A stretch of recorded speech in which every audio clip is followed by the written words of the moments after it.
and welcome guys, this is Eagle Sci-Fi Modeler. Today we're going over the build of the Starblazers Andromeda. This is from the Bandai's 2202 series. Here's a picture of the box that came in. This was released this year, 2017.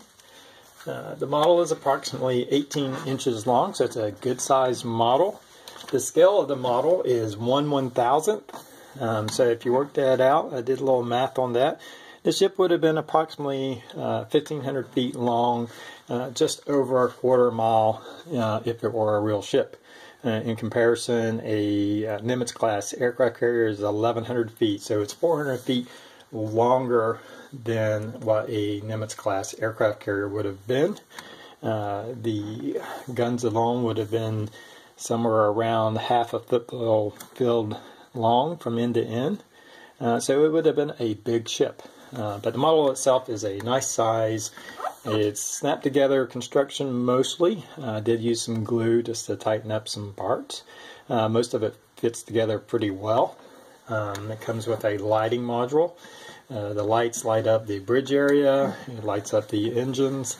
It's connected to the base. It does come with a, if you don't want to use the base, it comes with a plate that will fill in and you can make your own base. But if you want to use the light and sound module, it has to be connected in here because all the controls are in here. You have your on switch and you first turn on the engines. That'll activate the bridge light and it kind of powers up through the engines. Makes a nice little engine sound and goes on. And that's the first step you have to do prior to turning on the wave motion gun. And I will show you the wave motion gun in just a minute. Coming back to the build itself, fit together pretty well. The only little issue I had was there seems to be just a slight gap on each side. These are plates, pieces of the model that fit in here. They're exchangeable. You can put a different plate that has like these guns coming out from here if you want to. I went with more of the original design where this was kind of comes up into this vent. Anyway, there's a small gap in here and I couldn't really fix that, but when I looked at the instructions itself, the same gap was also in their model that they posted, so apparently it's just a problem with all the models, or maybe it's just made to be that way. Other than that, everything fit together pretty well. Some of the pieces, these small little fins, be really careful. I did have to repair this one. I had a little bend on that one. Other than that, it's pretty sturdy. It's not a terrible amount of pieces. The body itself is probably just 4 main pieces. Of course, the guns, they will rotate. You can make it to where the barrels move up and down. I actually glued the barrels in place. I didn't want them kind of shifting all over. Some of them seemed to already kind of be loosening up. But if you wanted to, you could leave them loose and they would move. They move side to side and the barrels will adjust. So there's the model itself, just taking some quick looks at it. Let's go into the build and painting of it. I repainted the whole model. It does come in this blue color. If you look at, here's one of the sprues. So you can see that the sprue color is very similar to the color I painted. The color that I did paint was from Tamiya, and it's this Ocean Gray 2 XF82. And I just used my airbrush with a little thinner to paint that on. Prior to painting it though, I did use a new product. This is Tamiya's Fine Surface Primer. The model itself is not that cheap. I believe this one was around $120. So I want to kind of use extra care. I normally just use primers made by just whatever premium primers you get at the Home Depot, and I've never had issues with that. This product worked well. It goes all nice and smooth, settle down, and I didn't want to lose any detail of these panel lines.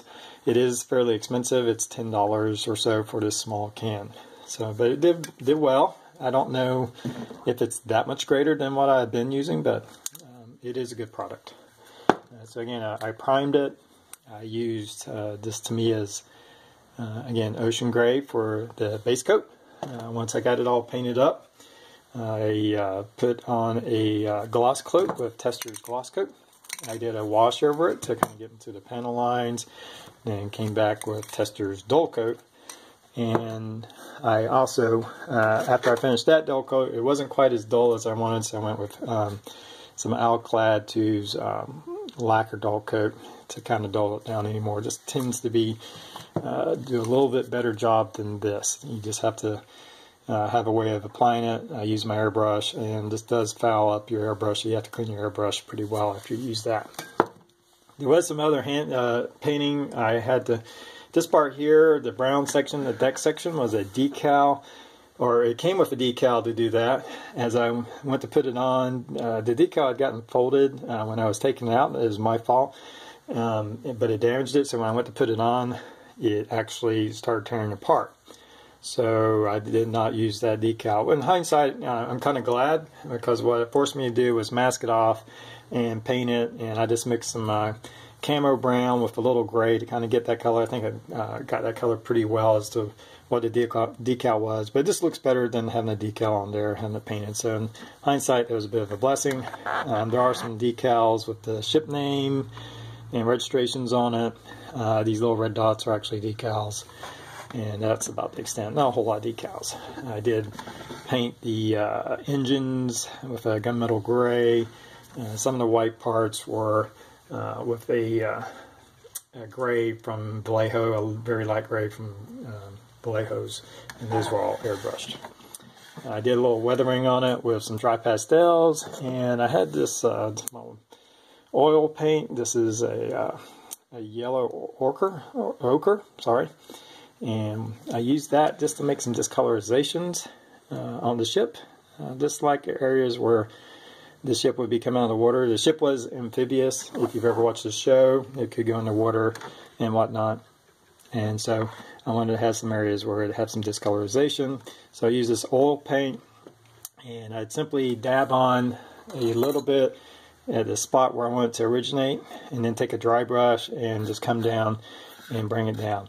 If you put too much, you just take a little bit thinner, and it'll lighten it up quite a bit. The great thing about oil paints is it's very slow and drying, so you have a lot of time to work with it, or even remove it. So a little bit of weathering on certain points of the ship. So I want to take you back, and now I'll show you the firing of the wave motion gun.